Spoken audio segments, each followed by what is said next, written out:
इस वीडियो में 48वीं से 52वीं बीपीएससी प्री परीक्षा जो हुई थी उसमें इतिहास विषय से जो प्रश्न पूछे गए थे उसको देखेंगे। तो चलिए शुरू करते हैं और देखते हैं पहला प्रश्न क्या है। पहला प्रश्न है, कौटिल्य अर्थशास्त्र कितने अधिकरणों में विभाजित है? 15। अगला प्रश्न है, सैंड्रोकोट्स से चंद्रगुप्त मौर्य की पहचान किसने की? William Jones. अगला प्रश्न है, अशोक के ब्राह्मी अभिलेखों को सर्वप्रथम किसने पढ़ा था? प्रिंसेप। अगला प्रश्न है, अंतिम मौर्य सम्राट था? बृहद्रथ। अगला प्रश्न है, एतमादुद्दौला का मकबरा आगरा में किसने बनवाया था? नूरजहां।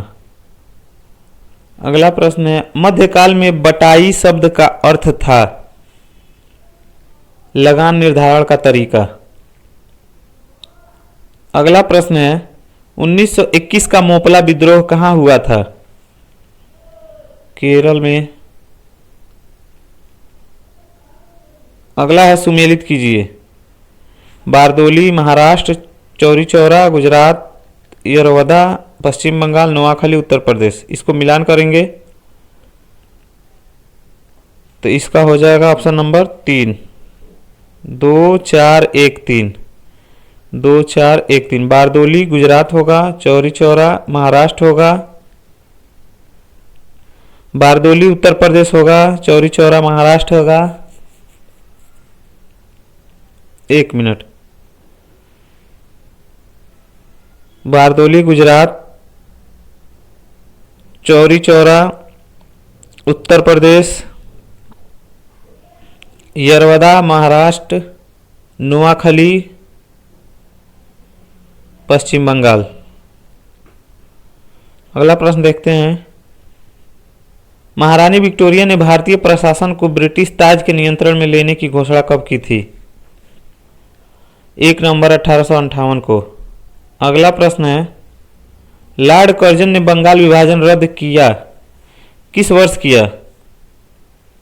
1911 में।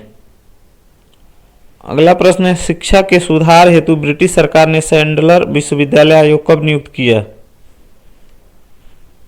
1917 में। अगला प्रश्न है, भारत में प्रथम रेलवे लाइन किस ब्रिटिश गवर्नर के समय बिछाई गई थी? लॉर्ड डलहौजी। अगला प्रश्न है, महात्मा गांधी ने खिलाफत आंदोलन का समर्थन क्यों किया? गांधी जी ने अंग्रेजों के खिलाफ अपने आंदोलन में भारतीय मुसलमानों का सहयोग प्राप्त करना चाहा था, इसलिए। अगला प्रश्न है, कांग्रेस के नरम दल के नेताओं की आंदोलन की पद्धति थी? राजवामबद्ध आंदोलन। अगला प्रश्न है, जलियांवाला बाग में प्रदर्शन के लिए क्यों लोग जमा हुए थे? किचलू तथा सत्यपाल के बंदी बनाने के विरोध में प्रदर्शन करने के लिए। अगला प्रश्न है, भारत में नारी आंदोलन इसकी प्रेरणा से प्रारंभ हुआ? ज्योतिबा फूले की प्रेरणा से। अगला प्रश्न है, राजनैतिक सुधारों को लेकर विरोध करने वाले पहले भारतीय कौन थे?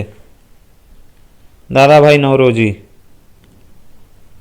अगला प्रश्न है, राष्ट्रीय कांग्रेस से पूर्व सबसे प्रमुख संस्था थी? Indian association of Calcutta. अगला प्रश्न है, फॉरवर्ड ब्लॉक के संस्थापक थे? सुभाष चंद्र बोस। अगला प्रश्न है, भारत ट्रेड यूनियन कांग्रेस के पहले अध्यक्ष कौन थे? लाला लाजपत राय। अगला प्रश्न है, अखिल भारतीय किसान महासभा सर्वप्रथम कहां आयोजित की गई? लखनऊ में। अगला प्रश्न है, 1857 का विद्रोह लखनऊ में किसके नेतृत्व में आगे बढ़ा? बेगम ऑफ अवध। अगला प्रश्न है, रौलट एक्ट कब पास हुआ था? 1919 में। अगला प्रश्न है, गांधी जी ने असहयोग आंदोलन कब प्रारंभ किया? 1920 में। अगला प्रश्न है, भारत छोड़ो आंदोलन कब प्रारंभ हुआ? 9 अगस्त 1942। अगला प्रश्न है, 1857 के विद्रोह के बाद ब्रिटिश सरकार ने सिपाहियों का चयन किया। उत्तर के गोरखा, सिख और पंजाबियों में से। और अंतिम प्रश्न है, भारत में व्यापारिक संगठनों ट्रेड यूनियंस का क्रांतिकारी चरण था 1926 से 1939 तक। इसी के साथ यह वीडियो समाप्त होता है।